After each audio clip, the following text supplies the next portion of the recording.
Ay, yan. Kala ko kasi hindi ko pa napindid yung ano yung play button ng video. Anyway, mga po sa yan. Bali sa ngayon, pumapadyan na rin ako na pauwi.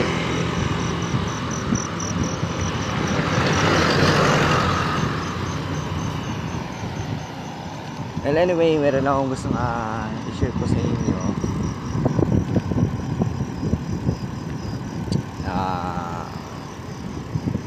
Medyo na pangyayari sa parte ng buhay ko. Kasi ito dito. Ngayon ko lang to parang kanina ko pa to iniisip, pero ito pala yung epekto.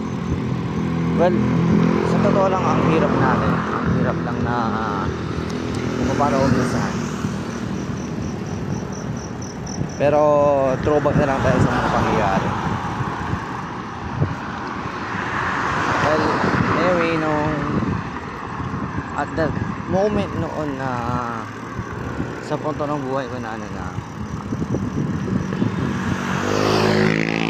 sinasagawa yung documentary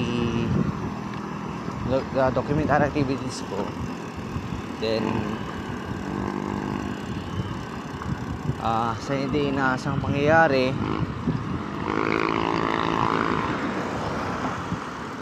ay wait lang, sandali, hindi magulo tama, yan. So on that moment, sinasagawa ko noon yung documentary activities ko. Tapos nag-pauwi na ako sa hindi inaasang pangyayari ay parang minsanan ulit na nawala yung progress ko sa rally community. Although sa mga puntong yun ay naka-off season na ako nun sa running. Tapos noong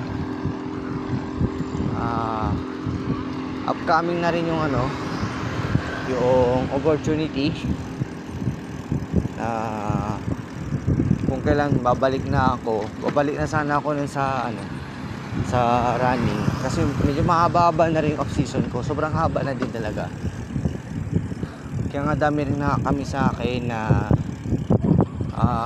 kapwa ko runners. Ayan, sobrang ang dami na yung nakakamiss. Bigyan sila sa akin, diba? Mapansin nila, pabati-bati na lang ako sa mga post nila. Kasi napagtanto ko, one time na na-post ako dito sa aking mismong FB account. Grabe ang tindi ng ng epekto sa akin. Kasi yung post ko na tumakbo ako ng virtual run dito sa isang event. Although natapos ko naman na siya, kaso nga lang wala man lang nag-congratulate sa akin. Wala man lang bumati ng congrats. So parang hindi na ako ganong napapansin through Facebook. So ang hirap ulit ibalik yung ingay, yung meron sa'yo. Kung ano man yung meron sa'yo, ang hirap ibalik yung ingay talaga. Ang hirap ibalik yung ugong.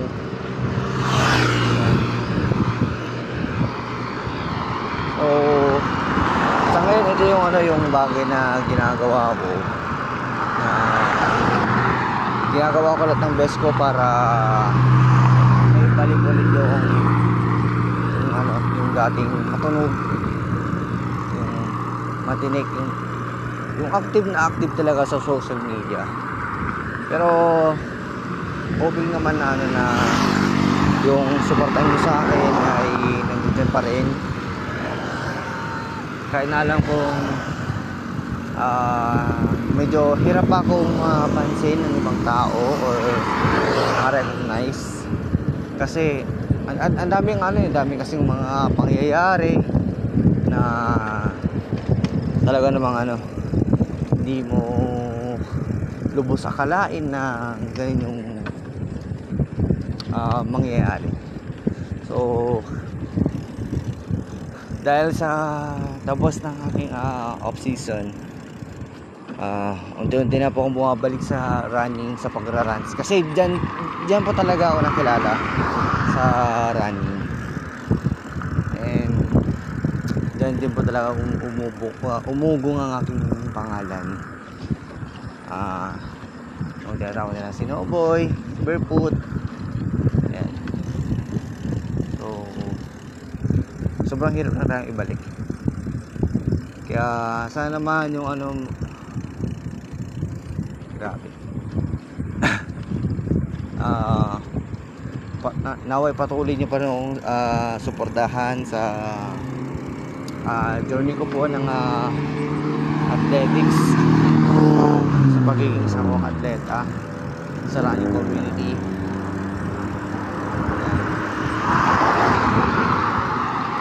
Kaya parang medyo nilimutan din nila ako.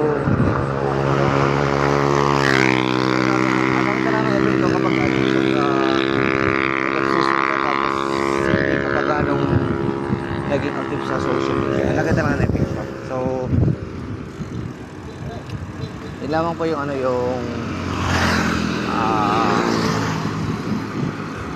masasabi ko for this documentary activities ko. So hoping po na na someday somehow manonotice ni Puli ako, and hindi naman po tayo nagmamadali sa sa kung ano man yung achievements natin or kung ano man yung goal natin sa buhay.